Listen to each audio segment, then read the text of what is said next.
চিকেনের আমরা অনেক রকম রেসিপি বানিয়ে থাকি। আজকে আমি তোমাদের সাথে শেয়ার করব চিকেন চুক্কা রেসিপি। এটা রুটি, লুচি, নান, ফ্রাইড রাইস, পোলাও, এমনকি ভাতের সাথেও তোমরা পরিবেশন করতে পারো। দুপুরের লাঞ্চই হোক বা রাতের ডিনার, যখনই মন চাইবে ঝটপট তৈরি করে নিতে পারবে। এছাড়া হঠাৎ করে কোনো গেস্ট এলে তোমরা এইভাবেও কিন্তু চিকেনটাকে পরিবেশন করতে পারো। নমস্কার বন্ধুরা, বানির হেসেলের রকমারি রান্না নিয়ে আমি চলে এসেছি। আমার চ্যানেলে তোমাদের সবাইকে স্বাগত জানাই। এখানে প্রায় 750 গ্রামের মতো উইথ বোন চিকেন আছে। চিকেনটাকে খুব ভালো করে জল দিয়ে ধুয়ে নিয়েছি। এখন আমি এগুলিকে একটু ম্যারিনেট করব। দিচ্ছি এর মধ্যে হাফ টিস্পুন ধনে গুঁড়ো, এরপর হাফ টিস্পুন জিরে গুঁড়ো দিয়ে দিচ্ছি 1 টিস্পুনের মতো নুন। এর মধ্যে আমি গোলমরিচ গুঁড়ো করে রেখেছি, সেই গোলমরিচ গুঁড়ো দিয়ে দিলাম এখানে। আর দেবো ঘরে পাতা টক দই। আমি দইটাকে একটু ফেটিয়ে নিই, তারপর দিয়ে দিলাম। এখন খুব ভালো করে চিকেনটাকে এইভাবে মেখে নিতে হবে। আর এভাবেই ভালো করে মেখে নেব প্রায় 3 থেকে 4 মিনিটের মতো। হাতে যদি সময় নিয়ে এই চিকেনগুলিকে একটু মেখে রাখা যায় তাহলে এর ভিতরে ভীষণ একটা জুসি ভাব আসবে আর সমস্ত মশলা কিন্তু ঠিকমতো চিকেনের মধ্যে ঢুকে যাবে। 30 মিনিটের মতো আমি রেস্টিং পিরিয়ডে এইভাবে রেখে দেব। এখন চলে আসছি একটা স্পেশাল মশলা তৈরি করতে। চিকেন চুক্কার যে একটা স্পেশাল মশলা, এটাই হলো সেটা। প্রথমে ফ্রাইং প্যানটা বসিয়ে নিয়ে ভালো মতো গরম করে নিয়েছি। এরপর একটা শুকনো লঙ্কা মাঝখান থেকে ছিঁড়ে দুভাগ করে সেটাকেও রোস্ট করে নেওয়ার পর একটা তেজপাতা দিয়ে সেটাকেও ভেজে নিচ্ছি। দিচ্ছি এর মধ্যে হাফ টিস্পুন মৌরি, হাফ টিস্পুন ধনে, প্রায় 1 টিস্পুনের মতো গোটা জিরে, আর দিচ্ছি গোটা গরম মশলা। এখানে এলাচ, লবঙ্গ, দারচিনি সবকটি আছে। তারপর দিচ্ছি ফ্রেশ কারি পাতা।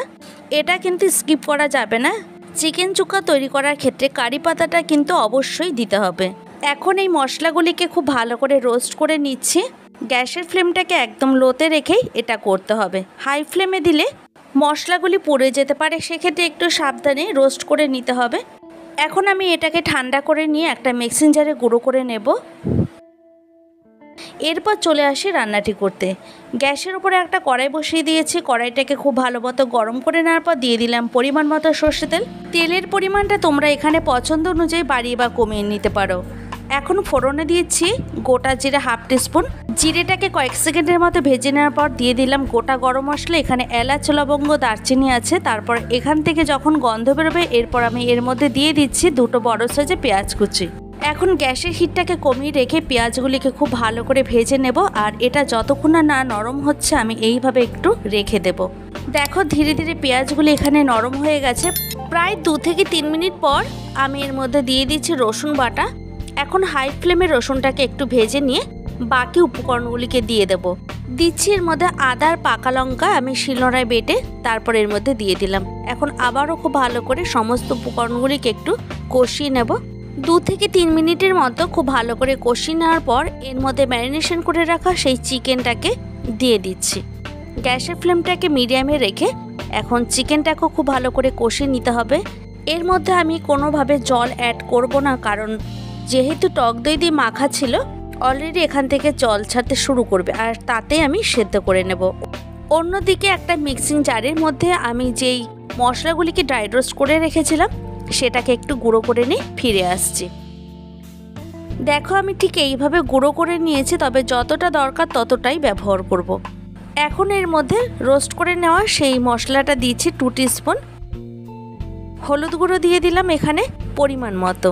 এরপর আমি এর মধ্যে দিয়ে দিচ্ছি কালারের জন্য কাশ্মীরি রেড চিলি পাউডার। তারপর সমস্ত উপকরণগুলিকে মাংসের মধ্যে এইভাবে ভালো করে কষিয়ে নিতে হবে। গ্যাসের হিটটাকে মিডিয়ামে রেখে খুব ভালো করে কষিয়ে নেব। আর এখানে কষাতে কষাতে চিকেনটা থেকে যে জলটা বেরোবে তাতেই আমার এখানে সেদ্ধ হয়ে যাবে। এখানে আমি এক্সট্রা আর কোনো জল ব্যবহার করছি না। এখন গ্যাসের ফ্লেমটাকে কমিয়ে রেখে একটা লিড চাপা দিয়ে দেবো প্রায় 7 থেকে 8 মিনিটের মতো। 8 মিনিট পর ফিরে এসে আমি ঢাকনাটাকে তুলে নিলাম।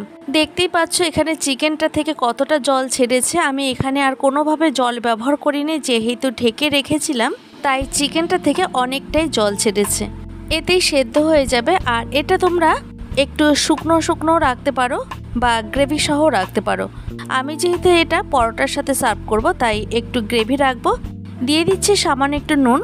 আমার নুনটা একটু কম মনে হয়েছে, তাই নুন দিয়ে দিলাম। তারপর একটু গরম মশলা গুঁড়ো দিয়ে ভালো করে আবারও রান্না করে নেব 8 থেকে 9 মিনিটের মতো। গ্যাসের ফ্লেমটাকে মিডিয়ামে দিয়ে ঢাকনা চাপা দিয়ে রান্নাটি করে নিয়েছি। এর আগেও আমি তোমাদের সাথে অনেক ধরনের চিকেনের রেসিপি শেয়ার করেছিলাম, তোমরা চাইলে সেগুলি একটু দেখে নিতে পারো। দেখো আমার এখানে চিকেনটা প্রায় রান্না হয়ে গেছে, একদম শেষ পর্যায়ে চলে এসেছে। আমরা গ্রেভিটা আর একটু টানিয়ে নেওয়া পর্যন্ত আমাকে অপেক্ষা করতে হবে। তৈরি হয়ে গেল দারুণ স্বাদের চিকেন চুকার রেসিপি। এখন একটা সার্ভিং বলে সার্ভ করে নেব। দুপুরের লাঞ্চ বা রাতের ডিনার, রুটি, লুচি, পরোটা, নান সব কিছুর সাথে জাস্ট জমে যাবে। যদি আমার চ্যানেলে এই ধরনের আরও নিত্য নতুন ভিডিও পেতে চাও তাহলে অবশ্যই একটা লাইক, কমেন্ট, শেয়ার করো। তোমাদের একটা লাইক আর একটা কমেন্ট আমাকে আরও নতুন ভিডিও তৈরি করার উৎসাহ জাগিয়ে তোলে। দেখা হবে অন্য কোনো ভিডিওতে। ভালো থাকবে প্রত্যেকেই, আর তোমরাও সবাইকে ভালো রেখো। আমার সঙ্গে এতক্ষণ থাকার জন্য তোমাদেরকে অসংখ্য ধন্যবাদ।